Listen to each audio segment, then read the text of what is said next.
الحمدللہ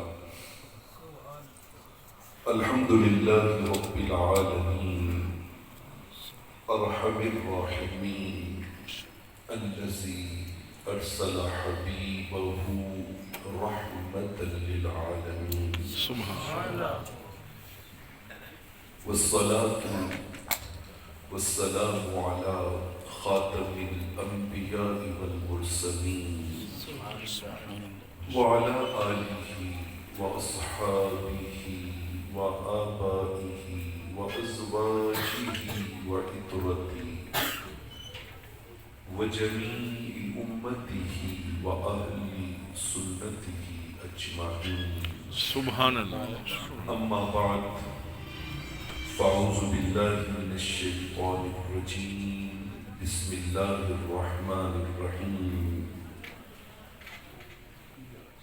محمد رسول الله صدق الله مولانا العظيم مولاي صل وسلم دائما أبدا على حبيبك خير الخلق كلهم هو الحبيب الذي ترجى شفاعته لكل هول من الأهوال مقتحمين فلو سمعوا في مصر أوصاف خده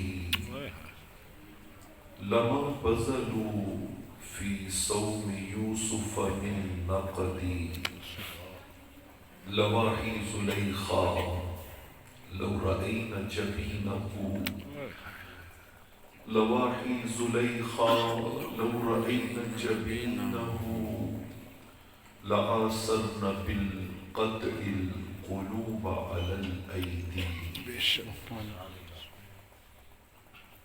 یہ سانس پہیلی کچھ بھی نہیں میری ذات اکیلی کچھ بھی نہیں مجھے اپنے عشق میں ضم کرنا اے میرے کریم کرم کرنا سبحان اللہ صد شکر کہ پایا آپ کا غم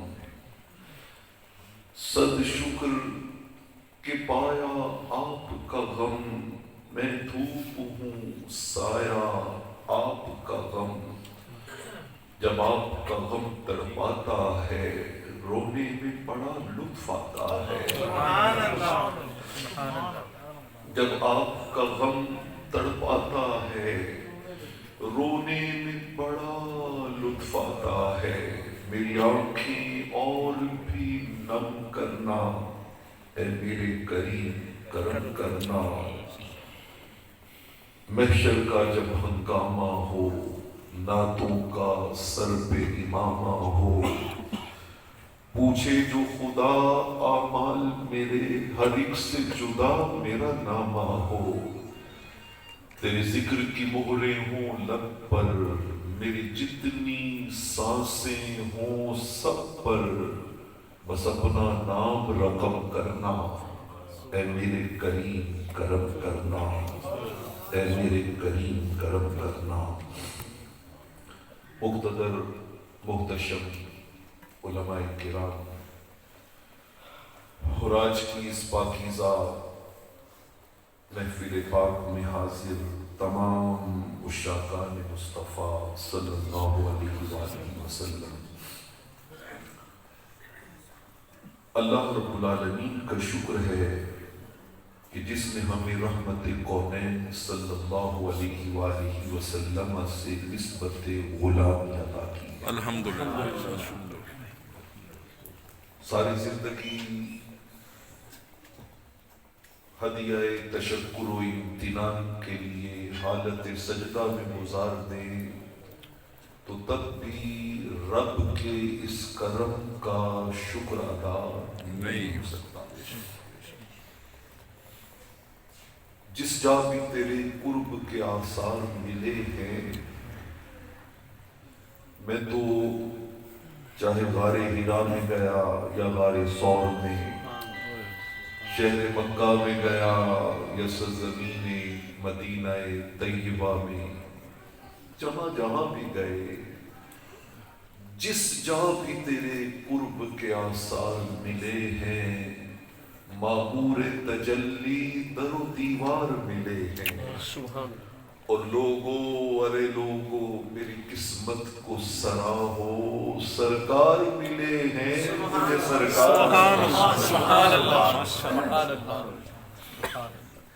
حضرت سعد بن ابی وقاص رضی اللہ تعالی عنہ جوان بیٹھے ہیں، یہ بھی جوان تھے۔ اچھا، رشتے میں رحمت کونین صلی اللہ علیہ وآلہ وسلم کے ماموں بھی لگتے تھے، حضرت سعد حضور کے ماموں بھی لگتے تھے۔ آقا علیہ الصلوۃ والسلام گاہی بگاہی ان سے محبت کے اظہار کیا کرتے تھے۔ مثلاً ایک دن صحابہ کرام بیٹھے ہیں تو آپ آ رہے ہیں، آقا علیہ الصلوۃ والسلام نے صحابہ سے کہا وہ میرے ماموں سعد آ رہے ہیں، تم میں سے ہے کسی کا ایسا ماموں تو لاؤ مقابلے میں۔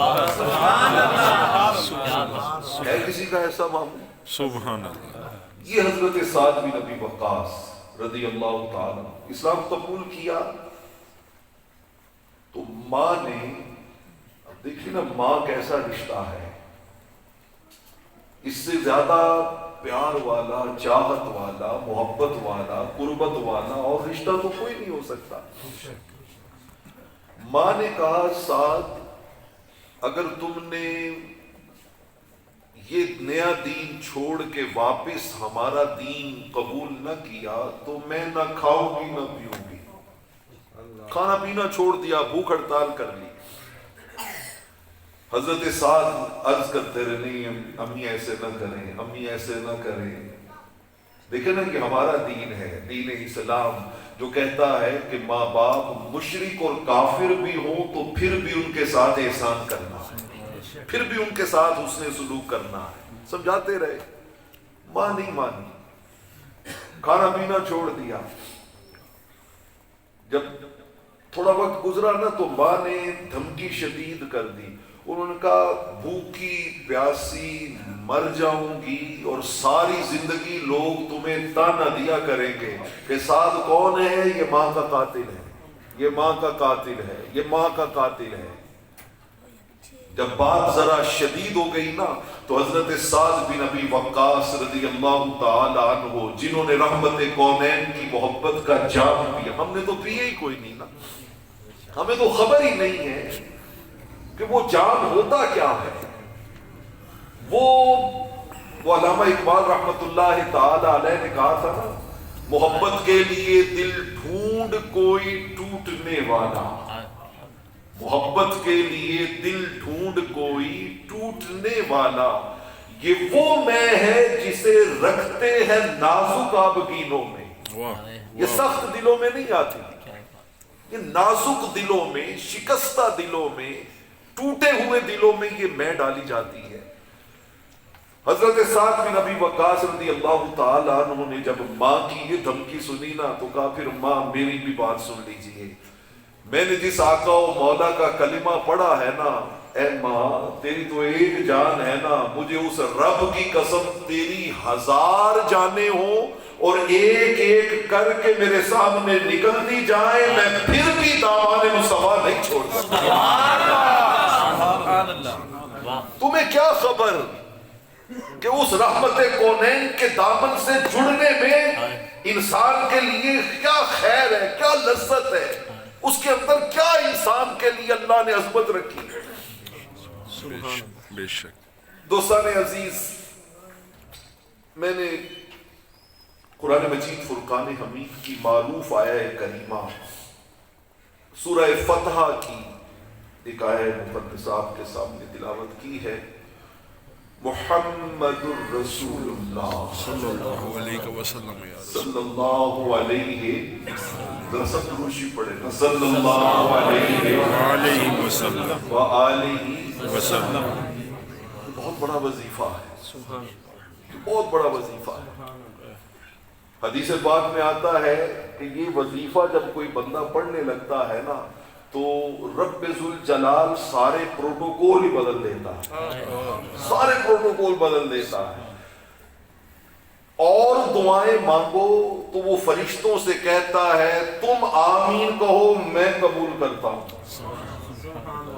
اور جب حضور پہ درود و سلام پڑھا جاتا ہے نا تو امام شمس الدین سخاوی القول البدیع میں روایت لائے ہیں، اللہ رب العالمین ملائکہ سے کہتا ہے ملائکہ میرے یار پہ درود و سلام پڑھا گیا ہے، اب تم دعا مانگو میں رب اس دعا پہ آمین کہتا ہوں،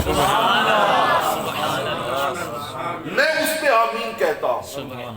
تو جب آپ کہتے ہیں نا صلی اللہ علیہ وسلم تو خدا کی قسم فرشتے کہتے ہیں مولا ان کی بخشش کر دے، اور رب کہتا ہے آمین. ذرا سوچو نا، جس نے قبول کرنا ہے وہ آمین کہہ رہا ہے تو اس دعا کی قبولیت کا عالم کیا ہو. یہ وہ جملہ ہے محمد الرسول اللہ صلی اللہ علیہ وسلم جو اگر قبر کی تاریک رات میں لبوں پہ آ گیا تو بیڑا پار ہو. بے شک بے شک بے اگر شک. قبر کی تاریک رات میں 3 سوال ہونے ہیں نا، من ربک ما دینک ما کنت تقول فی ھذا الرجل محمد صلی اللہ علیہ وسلم، تو یہ جو تیسرا سوال ہے نا اس کے جواب میں اگر زبان پہ آ گیا نا محمد الرسول اللہ، یہ اللہ کے رسول ہے، یہ محمد مصطفیٰ صلی اللہ علیہ وآلہ وسلم ہے، تو سمجھ لیجئے بیڑا کیا ہو گیا، بیڑا پار ہو گیا. آج اس گفتگو میں چاہوں گا کہ ہم اس سبق کو یاد کریں. کون سا سبق؟ محمد رسول اللہ صلی اللہ علیہ وسلم. یہ حضرت زید نے یاد کیا تھا سبق. جن کو سبق یاد ہوتا ہے نا پھر ان کے طور طریقے بدل جاتے ہیں، پھر ان کے صبح و شام بدل جاتے ہیں، ان کے شب و روز کی مصروفیات بدل جاتی ہیں. حضرت زید بن حارثہ رضی اللہ تعالی عنہ جنہوں نے یہ سبق یاد کیا تھا کیسے؟ حضرت زید بن حارثہ رضی اللہ تعالی عنہ بہت بچپن میں تھے تو اغوا ہو گئے، بکتے بکاتے مکہ معظمہ میں آ گئے، رحمت کونین صلی اللہ تعالی علیہ وآلہ وسلم کی غلامی میں پہنچ گئے. اچھے گھرانے کے تھے، پیچھے ماں باپ بہن بھائی چچا عزیز و اقارب دنیا جہان میں ڈھونڈتے پھرتے ہیں ہمارا زید کہاں چلا گیا، ہمارا زید کہاں چلا گیا، ہمارا زید کہاں چلا گیا. 3 ایجز ہیں، ابھی 3 ایجز ہیں، وہ تلاش کر رہے ہیں، ڈھونڈتے ڈھونڈتے پوچھتے پوچھاتے کسی نے بتایا تمہارا زید تو مکہ میں ہے. چچا اور باپ آ گئے رحمت کونین کی خدمت میں، عرض کرتے ہیں یا رسول اللہ صلی اللہ علیہ وسلم کہ ہمارا بیٹا ہے، کسی ظالم نے اغوا کر کے بیچ دیا تھا، آپ جو مانگیں گے ہم آپ کو دے دیں گے، ہمارا بیٹا ہمیں واپس کر دے. اس لجپال کریم آقا نے کہا مجھے 1 روپیہ بھی نہیں چاہیے، زید سے پوچھو جاتا ہے تو لے جاؤ. اسے سبق یاد ہو جائے پھر وہ یاد کیسے کرتا ہے. زید سے پوچھو جاتا ہے تو لے جاؤ، 1 روپیہ بھی نہیں چاہیے. چچا اور باپ خوش ہو گئے، کہا زید تیرا آقا تو بہت سخی لجپال ہے، وہ کہتا ہے کہ مجھے 1 روپیہ بھی نہیں چاہیے، لے جاؤ، تیاری کرو، تمہاری ماں بہن بھائی پیچھے دیس میں منتظر ہیں. حضرت زید بن حارث نے تڑپ کے کہا، اور انہوں نے کہا ابو مل لیا آپ سے، چچا مل لیا آپ سے، ماں کو سلام کہیے گا، بھائیوں بہنوں کو سلام کہیے گا، میں جانے والا نہیں، میں نہیں چاہوں گا. انہوں نے کہا بیٹا تمہارا دماغ ٹھیک ہے؟ لفظ سنیے ذرا روایت کے، اتختار العبودیہ علی الحریہ، تم غلامی کو آزادی پر ترجیح دے رہے ہو کہ غلام رہنا پسند کر رہے ہو اور آزادی کی زندگی کو چھوڑ رہے ہو، کیا ہو گیا تمہیں؟ حضرت زید کا جواب سنی، انہوں نے تڑپ کے کہا، انہوں نے کہا ابا جان جسے آپ غلامی کہہ رہے ہیں نا، خدا کی قسم اس کریم آقا کی اس غلامی پر کائنات کی ساری آزادیاں بھی قربان کر دی جائیں تو قیمت کم ہے۔ آپ کو کیا خبر یہ لجپال کریم آقا کتنے مہربان ہیں، کتنے کریم ہیں، کتنے کریم ہیں۔ یہ تو نظر ڈال دیں تو دل کی کایا پلٹ جاتی ہے، یہ انگلی پکڑ لیں تو فرش پہ کھڑے غلام کو لمحے میں عرش کے ساتھ جوڑ دیتے، عرش کے ساتھ جوڑ دیتے۔ دوستان عزیز، مجھے مدینہ طیبہ میں کاشانہ نور میں بچھا ہوا ایک بستر نظر آ رہا ہے، جس کی مالکن، جس گھر کی ام المومنین سیدہ ام حبیبہ ہے، سگا باپ، میں نے کہا جس کو سبق یاد ہو جائے، سبق یاد ہو جائے، سگا باپ ابو سفیان ابھی دشمن اسلام کافر ہے، آ کے گھر میں داخل ہوتا ہے اور اس بستر پہ بیٹھنے لگتا ہے تو سیدہ نیچے سے بستر کھینچ لیتی ہے۔ باپ حیران ہو کے کہتا ہے بیٹی لگتا ہے یہ بستر میرے شایان شان نہیں تھا، یہ بستر میرے شایان شان نہیں تھا، اس لیے تم نے اس کو نیچے سے کھینچ لیا ہے نا۔ بیٹی تڑپ کے کہتی ہے نہیں ابا، یہ بستر کریم آقا کا ہے، تم کافر مشرک نجس ہو، میرا ایمان یہ گوارا نہیں کرتا کہ میرے لجپال آقا کے پاک بستر پہ کوئی نجس کافر بیٹھ جائے۔ باپ کا رشتہ اپنی جگہ، لیکن ہمیں یاد ہو گیا ہوا محمد الرسول اللہ، وہ کیا ہے؟ اللہ کے رسول ہے، اللہ کے رسول ہے، وہ سبق یاد ہو گیا۔ یہ سبق یاد کیا تھا تو تبھی تو رب ذوالجلال نے خلیل اللہ کے منصب پہ فائز کیا، خلیل اللہ کے منصب پہ فائز کیا۔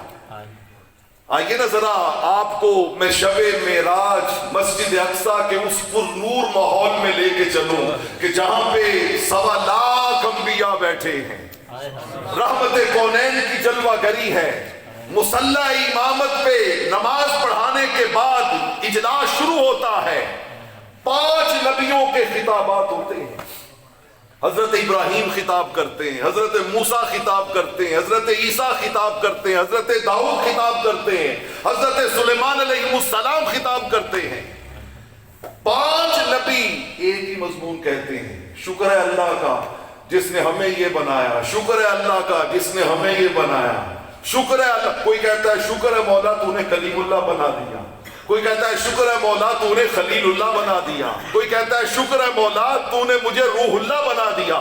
جب باری آئی نا رحمت کونین کی تو میرے کریم آقا علیہ السلام نے اپنے خطاب کو 3 حصوں میں بانٹا، پہلے حصے میں بھی اپنا ذکر، آخری حصے میں بھی اپنا ذکر، اور درمیان میں ہم گناہگاروں کا ذکر۔ پہلے حصے میں کہا الحمدللہ الذی ارسلنی رحمتا للعالمین، شکر ہے مولا تو نے مجھے رحمت للعالمین بنایا۔ آخری حصے کا ایک جملہ کہ الحمدللہ الذی رفع لی ذکری، شکر ہے مولا تو نے میرے ذکر کو بلندی، رفعت، عظمت عطا کی۔ یہ 2 سائیڈیں رحمت اور رفعت ذکر کی بیان کر کے بیچ میں کہا الحمدللہ الذی جعل امتی هم الاولون والآخرون، مولا شکر ہے تو نے میری امت کو اول بھی بنایا ہے، میری امت کو آخر بھی بنایا ہے۔ سبحان اللہ، اللہ اکبر، یا رسول اللہ۔ صحابہ آگے حضور کے پاس، عرض کی یا رسول اللہ صلی اللہ علیہ وسلم اول بھی اور آخر بھی کیسے ہے؟ یا بندہ اول ہوتا ہے یا بندہ کیا ہوتا ہے؟ آخر ہوتا ہے، دونوں کیسے؟ میرے کریم آقا علیہ السلام نے فرمایا بتاتا ہوں، فرمایا صحابہ 1.25 لاکھ امتوں میں تم دنیا میں آنے میں آخر ہو، لیکن یاد رکھنا بروز قیامت 1.25 لاکھ امتوں میں جنت میں جانے میں رب نے تمہیں اول بنا ان الجنت حرام علی الامم کلها حتی تدخلها امتی. فرمایا رب کہے گا اے جنت تجھ پر کوئی اور امتی اس وقت تک داخل نہیں ہو سکتا جب تک میرے مصطفیٰ کی امت میرے اندر داخل نہیں ہو سکتا.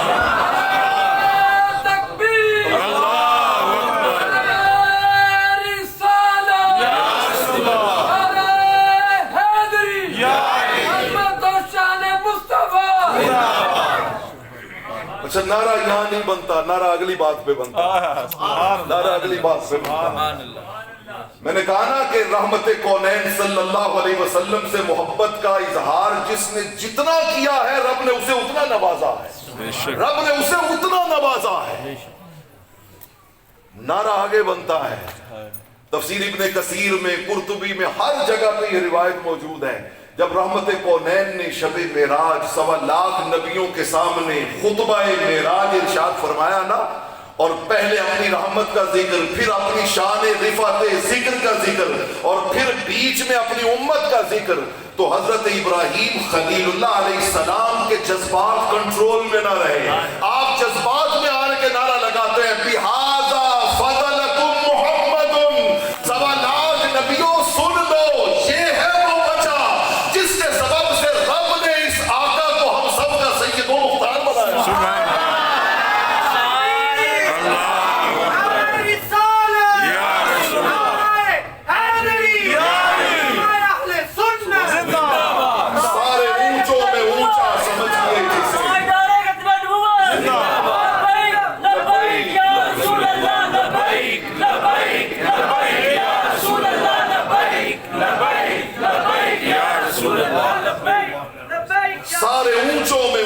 سمجھئے جسے،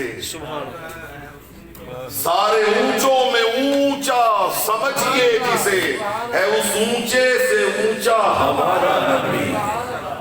ہمارے آقا و مولا سب سے اعلیٰ ہے، سب سے اولیٰ ہے، سب سے برتر و بالا. دوستان عزیز، یہاں پر مجھے آپ کو کہانی سنانی ہے ایک ایسے عاشق کی. خدا کی قسم کہ جس نے حالت نماز میں، جس کو سبق یاد ہو نا، جس کو سمجھ ہو کہ دین ہے کیا، دین ہے کیا. اللہ کا شکر ہے کہ ہم اس دور میں داخل ہو گئے ہیں کہ جس دور کے لوگوں کو اب سمجھ لگ گئی ہے کہ دین کیا ہے. الحمدللہ الحمدللہ. دین علامہ اقبال کی زبان میں اس کے سوا کچھ اور نہیں ہے. شوق تیرا اگر نہ ہو میری نماز کا امام، میرا قیام بھی حجاب، میرا سجود بھی حجاب. علامہ کہتے ہیں یا رسول اللہ میں نماز اس لیے پڑھتا ہوں، قیام اس لیے کرتا ہوں، رکوع اس لیے کرتا ہوں، سجدے اس لیے کرتا ہوں کہ ان رکوع و سجود میں بھی میں تلاش کر رہا ہوتا ہوں مصطفیٰ کی محبت و پیار. میں تو آپ کی محبت کا متلاشی رہتا ہوں. بے شک بے شک. کوئی مت سمجھے کہ شاید علامہ اقبال نے یہ شاعری کے ذوق میں بات کہہ دی. نہیں. آؤ نا ذرا صحیح بخاری صحیح مسلم کی متفق علیہ حدیث پاک. 3 دن ہو گئے صحابہ کو رسول کریم کا چہرہ بددعا دکھائی دیا. کتنے دن؟ 3 دن ہو گئے. نماز سیدنا صدیق اکبر پڑھا رہے ہیں، حضرت سیدنا صدیق اکبر پڑھا رہے ہیں. 3 دن کے بعد رحمت کونین نے اپنے کاشانہ نور کا پردہ ہٹایا. پردہ ہٹایا، اور جیسے ہی پردہ ہٹایا نا، پردے کے سرکنے کی آواز سننے کی دیر تھی. صحابہ کرام نماز بھول گئے، سب کی نظریں چہرہ مصطفیٰ پہ جم گئی. سبحان اللہ. ادھر ہے کعبہ اور ادھر لیفٹ ایکسٹریم لیفٹ پہ ہے کریم آقا کا کاشانہ نور. بے شک بے شک. ساروں کی نظریں قبلہ سے پھر گئی. لوگوں نے کہا وہ قبلہ سے چہرہ پھر جائے نماز ٹوٹ جاتی ہے. ہمارے سیدی اعلیٰ حضرت نے کہا نہ بابا نہ، نہ بابا نہ، آج یوں آؤ شہنشاہ کا روزہ دیکھو. ارے کعبہ تو دیکھ چکے ہو، اب کعبے کا کعبہ دیکھو. وہ کعبے کا کعبہ. نظریں اوپر پھر گئی. حضرت انس رضی اللہ تعالیٰ عنہ کہتے ہیں خدا کی قسم کأن وجہہ ورقۃ مصحف. سبحان وہ اللہ. لگا کہ جیسے کسی نے قرآن کھول کے سامنے رکھ دیا. اگلا بات سنیے, اگلی بات. فَحَمَمْنَا أَن نَفْتَتِنَ مِنَ الْفَرْحِ بِرُؤْيَةِ النَّبِيِّ صلی اللہ علیہ وسلم.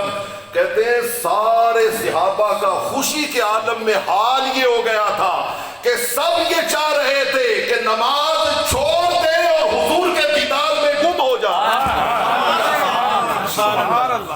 آقا نے مسکرا کے دیکھا اور فرمایا اتموا صلاتکم. صحابہ نماز مکمل کر لو, نماز مکمل. دوستان عزیز, میں اس کریم آقا کی محبتوں کی کہانی کون کون سی آپ کو سناؤں. ہمارے بابا جی اللہ ان کی قبر پہ کروڑوں رحمتیں کریں. کیا محبت کے راز سمجھا کے گئے, راز سمجھا کے گئے. وہ کہا کرتے تھے کہ اگر اس صدی کا مسلمان صحیح بخاری کی یہ ایک حدیث یاد کر لے نا تو خدا کی قسم ساری زندگی اس کے دل سے حضور کی محبت کوئی نکال نہ سکے. کون سی حدیث, کون سی حدیث؟ حدیث مبارک صحیح بخاری کی حدیث ہے اور میں اسی حدیث کی تفصیل پر اپنی گفتگو سمیٹنے جا رہا ہوں.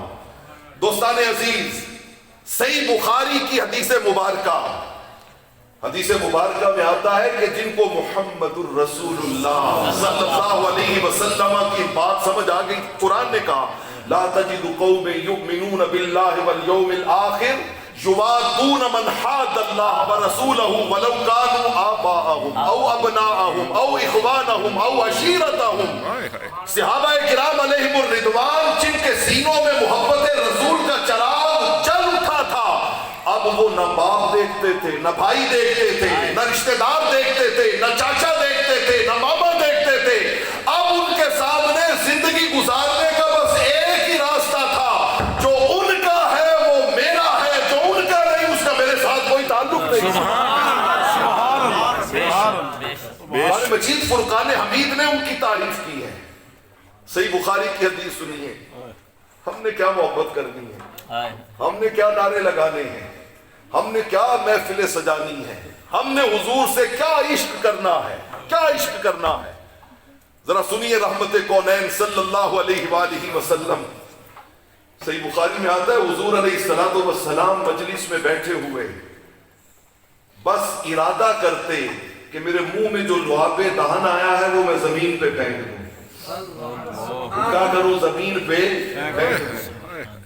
بس آپ اپنے مبارک لحن مقدس سے وہ دہن مبارک سے لحن مبارک جدا کرتے, ایک قطرہ بھی زمین پہ نہ گرتا.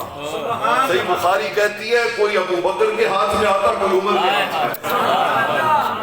واللہ ان تنخم نخامتا الا وقعت فی کف رجل منہم فدلک بها وجہہ وجلدہ.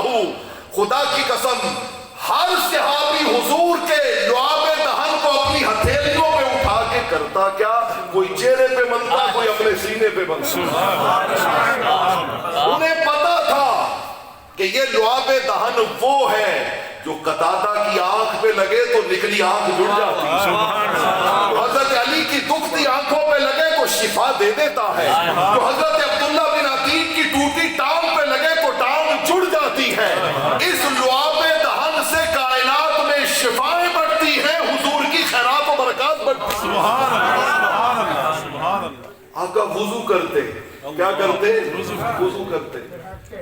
صحابہ کرام علیہم الرضوان اتنا آپ اپنے مسجد میں بٹنے والے لنگر پہ آپس میں نہیں جھگڑتے جتنا صحابہ کرام رحمت کونین کے وضو کے بچے ہوئے پانی میں جھگڑتے. حدیث کے لفظ ہیں یقتتلون بوضوئہ. آقا کے وضو مبارک کے پانی کو لینے کے لیے صحابہ کرام آپس میں لڑ پڑتے تھے, لڑ پڑتے تھے. وہ کہتے پیچھے ہٹو میں نے لینا ہے, وہ کہتے پیچھے ہٹو میں نے لینا ہے, وہ کہتے پیچھے ہٹو میں نے لینا ہے. اچھا پانی تھوڑا ہوتا, عاشق زیادہ ہوتے, آگے والوں کو مل جاتا, پیچھے والے رہ جاتے, تو پھر پیچھے والے پتہ کیا کرتے, آگے آتے, منت کرتے. وہ کہتے یار تمہیں ملا ہے؟ وہ کہتا ملا ہے. تمہارے جسم کو کہاں لگا تھا؟ وہ کہتے یہاں پہ. اپنا ہاتھ آگے کرتے یار یہ ہاتھ اس کے اوپر رگڑ دو. ہمارے سیدی غوث اعظم سرکار نے جو کہا نا تجھ سے در سگ در سے سگ اور سگ سے ہے مجھ کو نسبت، ایسے ہی نہیں ہے. وہ اس سے ہاتھ رگڑ رگڑ کے اپنے چہروں پہ مل لیا کرتے، اپنے چہروں پہ مل لیا کرتے. دوستان عزیز، رحمت کونین سے صحابہ کرام نے جو پیار کیا ہے نا، اور حضور قبلہ رضوی صاحب رحمت اللہ تعالی علیہ نے اس پیار کا جو خلاصہ نکالا، انہوں نے کہا اس محبوب سے سوچ سمجھ کے پیار نہیں کرنا، انے واہ پیار کرنا.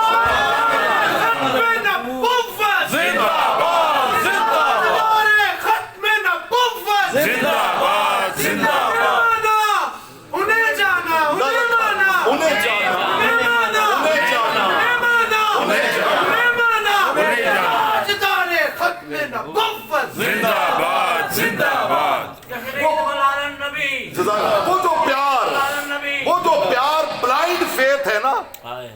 جنگ قادسیہ، جنگ قادسیہ، حضرت خنسا 4 بیٹے ہیں جوان خوبصورت عربی جوان، چاروں کو بلا کے کہا، ان کا رحمت کونین کی عزت و ناموس کی خاطر جنگ ہو رہی ہے، آقا کے دین کی خاطر جنگ ہو رہی ہے.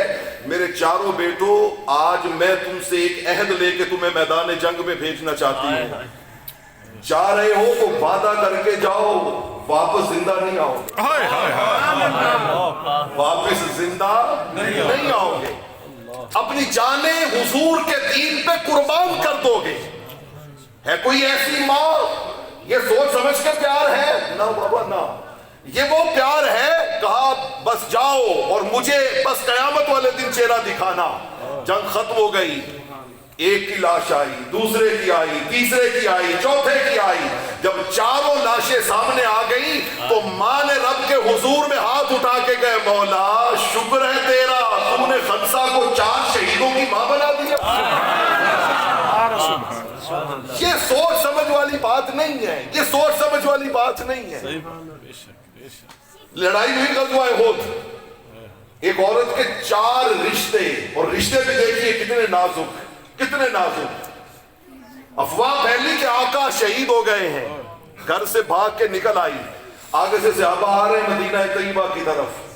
کسی نے دیکھا تو اس نے کہا اماں تمہیں پتا ہے تمہارا بیٹا شہید ہو گیا. اس نے تڑپ کے کہا، اس نے کہا میں بیٹے کا پوچھ کب رہی ہوں، میں بیٹے کا پوچھ کب رہی ہوں. مجھے بیٹے کا نہ بتاؤ، مجھے بتاؤ میرا ڈھول کیسا ہے، میرا مٹھن منماہی کیسا ہے، میرا محبوب کیسا ہے، میرے آقا کیسے ہے. 4 قدم آگے گئی. کسی نے کہا اماں تمہیں خبر ہے تمہارا شوہر بھی شہید ہو گیا. اس نے کہا مجھے ان کی کوئی بات نہ بتاؤ، مجھے حضور کی بات بتاؤ. تھوڑا آگے گئی، کسی نے کہا تمہارا باپ شہید ہو گیا. تھوڑا آگے گئی، کسی نے کہا تمہارا شوہر، تمہارا بیٹا، بھائی. 4 رشتے، باپ کا، شوہر کا، بھائی کا، بیٹے کا. وہ چاروں سے گزرتی ہوئی آگے گئی، اور جب رحمت کونین کے چہرہ بددعا پہ نظر پڑی تو تڑپ کے کہا آقا 4 رشتے گئے ہیں، سارے بھی چلے جائیں تو آپ ہیں نا تو خیر ہے، آپ ہیں تو خیر ہے. دوستان عزیز، جب یہ پیار ہوتا ہے نا تو پھر سائیں کرم کرتے ہیں. پھر وہ لجپال کسی کو بے آسرا و مددگار نہیں چھوڑتے، بے مددگار نہیں چھوڑتے. وہ کرم کرتے ہیں، وہ اپنی آغوش رحمت میں سمو لیتے ہیں، سمو لیتے ہیں. جوان بیٹھے ہو، میں حضرت عبداللہ بن حذافہ کی اس جوانی کی کہانی پہ بات ختم کرنے جا رہا ہوں. اتفاق ایسا ہو گیا کہ مجھے صبح چینل کے پروگرام میں پہنچنا ہے. پہلے طے نہیں تھا شیڈول میں، اچانک بیچ میں وہ پروگرام آ گیا. تو میں حضرت عبداللہ بن حذافہ کی کہانی پہ بات ختم کرنے جا رہا ہوں. اچھا یہاں پہ میں کچھ دیر کے لیے آپ کو روکنا چاہتا ہوں. آقا آ رہے ہیں کسی صحابی کے ساتھ، بھائی مزمل بیٹھے ہیں، ان کے برادران بیٹھے ہیں، ان کے والد گرامی شیخ ارشاد حسین مرحوم و مغفور کے ایصال ثواب کی یہ مجلس بپا ہے. ذرا لمحہ بھر کو سوچئے، آقا تشریف لا رہے ہیں، آگے ایک قبر آ گئی. رحمت کونین صلی اللہ علیہ وسلم نے پوچھا کس کی قبر ہے؟ کہا حضور فلاں کی. آپ نے فرمایا اچھا تمہیں ایک بات بتاؤں, اگر اس قبر والے کو زندہ کر کے اسے 2 آفر دیے جائیں نا, کہ قبر والے ایک آفر یہ ہے کہ ساری دنیا کی نعمتیں لے لو, ساری دنیا کی نعمتیں لے لو, ایک یہ آفر ہے, اور ایک آفر یہ ہے 2 رکعت نفل پڑھنے کی مہلت لے لو, 2 رکعت نفل پڑھنے کی مہلت لے لو. آپ نے فرمایا صحابہ تمہیں خبر ہے یہ کون سی آفر قبول کرے گا؟ کہے گا ساری دنیا کی نعمتیں نہیں چاہیے, مجھے 2 رکعت نفل پڑھنے کی مہلت دے, مجھے 2 رکعت نفل. کیوں؟ آقا نے فرمایا اس لیے کہ اس نے دیکھ لیا ہے کہ جو 2 رکعت نفل کے صلے میں ملتا ہے یہ ساری دنیا کی نعمتیں مل کر بھی اس کا مقابلہ نہیں کر سکتی. سبحان اللہ. دوستان عزیز, یہ اپنے ماں باپ کے لیے ان کی زندگی میں جو کرتے تھے سو کرتے تھے, لیکن آج کی یہ رحمت کونین کے ذکر کی مجلس جو بپا ہے, اس مجلس کا جو ایصال ثواب کا تحفہ ان کے والد گرامی کی قبر میں جائے گا, آپ تصور نہیں کر سکتے. ساری دنیا کی نعمتیں حاجی ارشاد کو ملتی تو شاید وہ اتنے خوش نہ ہوتے اور یقیناً نہ ہوتے جتنی آج تاجدار ختم نبوت کے ذکر و رفعت کی باتوں کا ایصال ثواب کا تحفہ ان کی قبر کو منور و روشن کرتے. حضرت عبداللہ بن حذافہ جوان ہیں, وقت کی سپر پاور انہیں اریسٹ کر لیتی ہے, ڈراتے دھمکاتے لالچ دیتے کہ کسی طریقے سے یہ اپنا دین چھوڑ کر ہمارے دین کو اختیار کر لیں. کبھی کوئی آفر, کبھی کوئی آفر, کبھی کوئی آفر. آپ سارے مرحلوں کو طے کرتے کرتے بالآخر وقت کا فرعون کہتا ہے لکڑیاں منگا کے, آگ جلا کے, اوپر دیگ رکھ کے, پانی ابال کے, کھولتے ہوئے پانی میں اس کی لاش کو ڈال دیا جائے, اس کو زندہ پھینک دیا جائے. لکڑیاں لائی گئی, آگ جلائی گئی, دیگ رکھی گئی, پانی کھولنے لگا. جب سپاہی پکڑ کے چلے نہ لے کے, خدا کی قسم 2 عالم سے بیگانہ کرتی ہے دل کو. علامہ نے کہا عجب چیز ہے لذت آشنائی, جو آشنائی کی لذت انسان کو مل جاتی ہے تو پھر یہ دنیا کی تمام تر چیزیں اس کے سامنے ہیچ دکھائی دیتی ہیں, وہ لذت اور بڑھتی ہے, وہ لذت اور بڑھتی. امام احمد بن حنبل کو جب کوڑے لگتے نا, وقت کے 3 ظالم جابر بادشاہوں نے اپنے اپنے وقت میں جن پر ظلم و ستم کی حد کر دی, جب اللہ کے محبوب کے دین کی خاطر کوڑے لگتے نا, تو کوڑے لگنے کے بعد حضرت امام احمد بن حنبل مسکرا کے کہتے الحمدللہ الحمدللہ. لوگ حیران ہوتے کہ یہ کوڑے تو وہ ہیں جنہوں نے ان کے جسم کو ادھیڑ کے رکھ دیا ہے. وہ الحمدللہ کس بات پہ کہتے؟ وہ الحمدللہ اس بات پہ کہتے جو ان کے من میں لذتوں کے سمندر موجود ہوتے, جو ان کے من کے اندر اللہ کی آشنائی کی حلاوتیں موجود ہوتی تھی.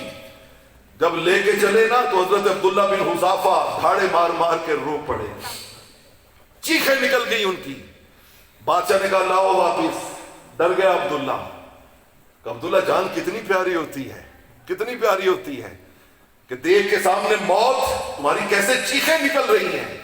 حضرت عبداللہ بن, ہماری تو آواز نہیں نکلتی نا, ہم تو ہاتھ اٹھاتے جھجکتے ہیں, ہم تو دین کی خاطر دین کا کوئی نام لینے میں سوچتے ہیں 100 بار کہ اس کا رزلٹ کیا ہے, اس کے نتائج کیا ہے.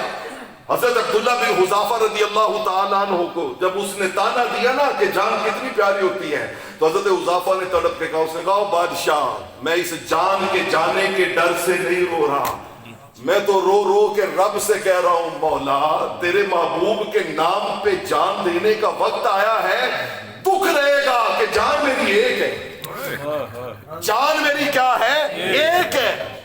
مزہ تب تھا اشتہی ان یکون عدد شعری انفس فخرج نفسا نفسا, میرے جسم پہ جتنے بال ہیں کاش میری اتنی جانیں ہوتی اور میں یکے بعد دیگرے ایک ایک کر کے مصطفیٰ کے نام پہ قربان کر دیتا. یہ ہے ایمان, یہ ہے ایمان.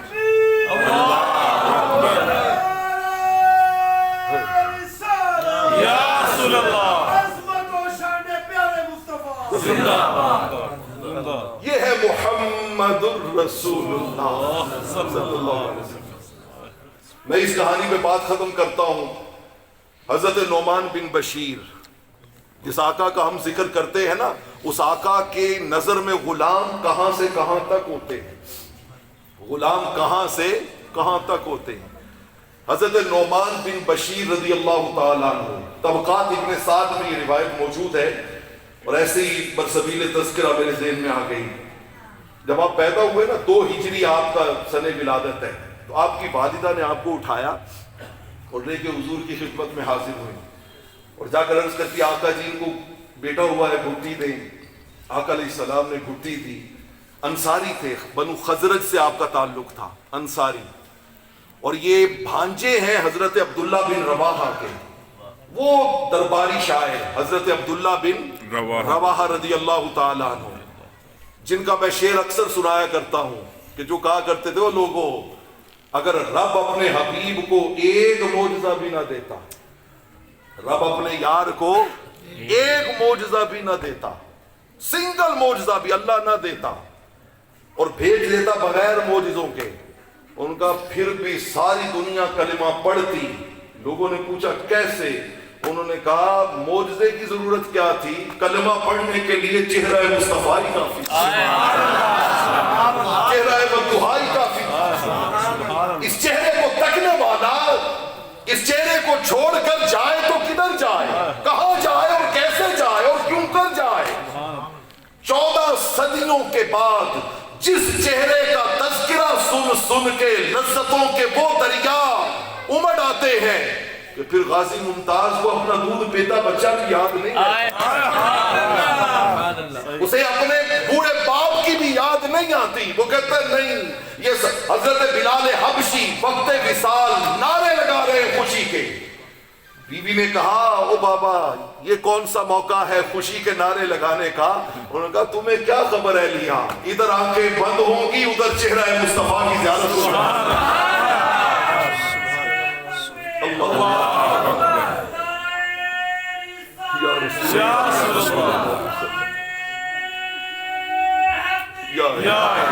دوستان عزیز، حضرت نعمان بن بشیر وہ حضرت عبداللہ بن رواحہ کے بھانجے، 2 ہجری ہے، ماں اٹھا کے لے کے گئی حضور کے پاس، عرض کرتی آقا بیٹا ہوا ہے، اس کے لیے دعا کر دیں، دعا کر دیں۔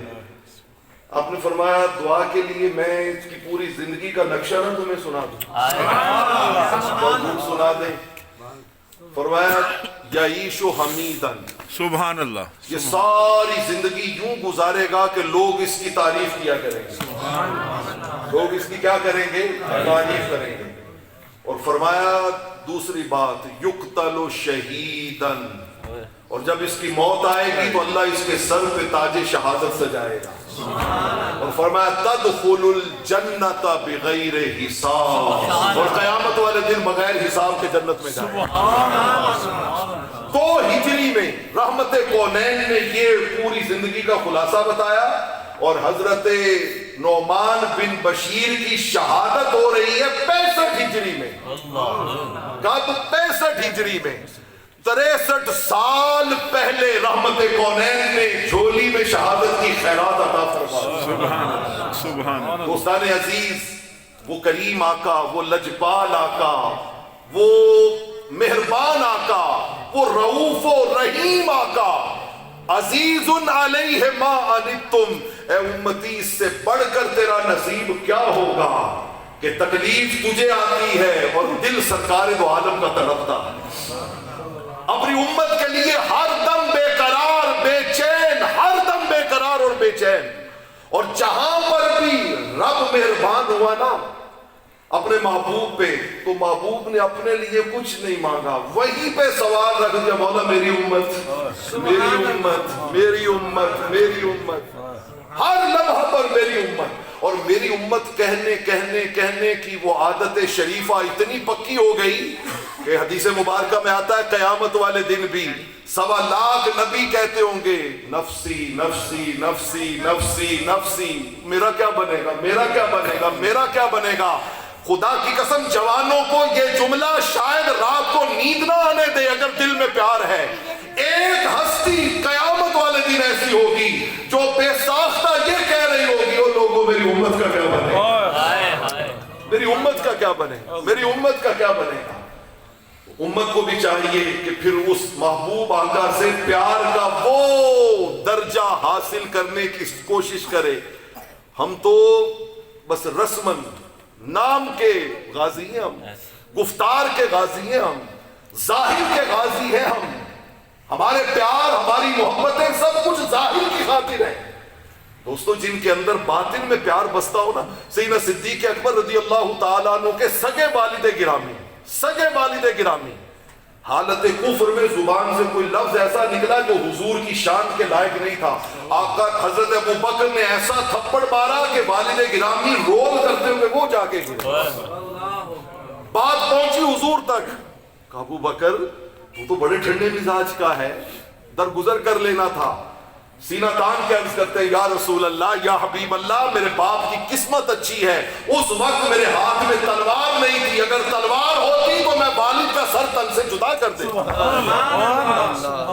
یہ ہے محبت، یہ ہے اللہ کو مطلوب کہ لوگوں میرے محبوب، ایسے ہی تو نہیں کہا تھا والذی نفس بیدہ لا یؤمن احدکم حتی اکون احب الیہ من ولدہ وولد والدہ والناس اجمعین، ہر رشتے سے بڑھ کر میرے مصطفیٰ سے پیار کرو گے تو مومن کہلاؤ گے، اور اگر وہ نہیں ہے تو پھر ایمان کی خیر مناؤ، ایمان کی خیر مناؤ۔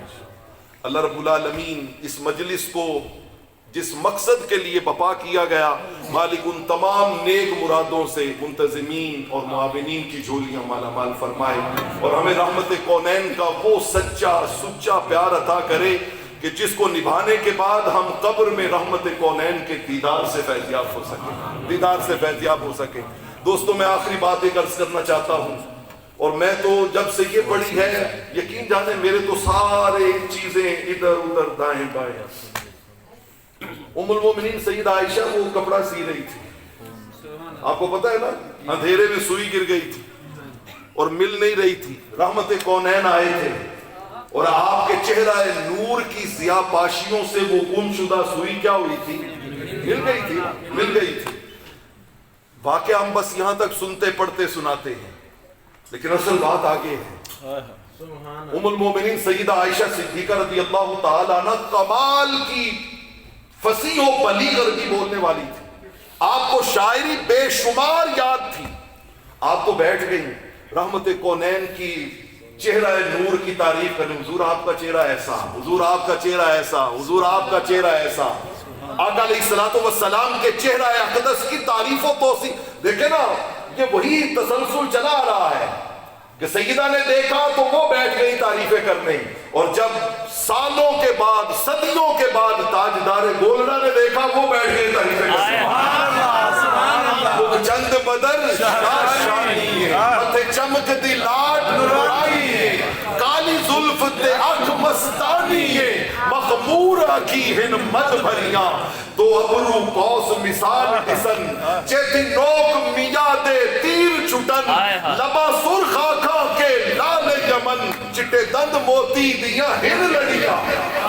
سیدہ بھی تعریف کرتی جا رہی ہیں، آقا خوشی سے سن رہے ہیں۔ جب سیدہ تعریف کر کر کر کر کے تھوڑی دیر کے لیے چپ ہوئی نا، تو آقا علیہ الصلوۃ والسلام نے ایک جملہ کہا، اور ایک بار نہیں 3 بار کہا۔ کتنی بار؟ 3 بار۔ ہم نے پتہ نہیں کیا ذوق بنائے ہوئے ہیں، ہم نے کیا سوچیں بنائی ہوئی ہیں۔ 3 بار حضور نے فرمایا ہلاکت ہے اس آدمی کے لیے، ہلاکت ہے اس آدمی کے لیے، ہلاکت ہے اس آدمی کے لیے کہ جسے قیامت والے دن بھی یہ چہرہ دیکھنا نصیب نہیں ہوگا۔ ذرا سوچئے گا اس بات کے اوپر کہ ہم زندگی کس رنگ اور کس ڈھنگ میں گزار رہے ہیں۔ جو کہے کہ نماز کی ضرورت ہی کوئی نہیں ہے، ابھی کون سی میری عمر ہے نماز رکھنے کی، داڑھی کی ضرورت ہی نہیں ہے، ابھی کون سی میری عمر ہے، توبہ کے لیے ابھی بڑا وقت پڑا ہے، او بابا آج تیرا بلاوا آ جائے تو کہیں زندگی کی بازی اس طرح ہار کے نہ چلے جانا کہ بروز قیامت کریم آقا کی زبان عطر سے نکلنے والی اس وعید کی زد میں آ جاؤ کہ 3 بار آقا نے کہا ہلاکت ہے اس کے لیے، ہلاکت ہے اس کے لیے، ہلاکت ہے اس کے لیے کہ جسے قیامت والے دن بھی چہرہ مصطفیٰ دیکھنا نصیب نہیں ہوگا، اور جو اسے تکنا چاہتے ہیں وہ پھر اس بارگاہ کے شایان شان جانے والی زندگی اختیار کریں، زندگی اختیار کریں. اور زندگی یہی ہے کہ رحمت کونین سے محبت کا دعویٰ صرف زبانی نہیں، اسے عملاً اپنی زندگی میں شامل کرنا ہے. اللہ آپ کی جھولیاں رحمتوں سے مالا مال کرے. باقی دعوانا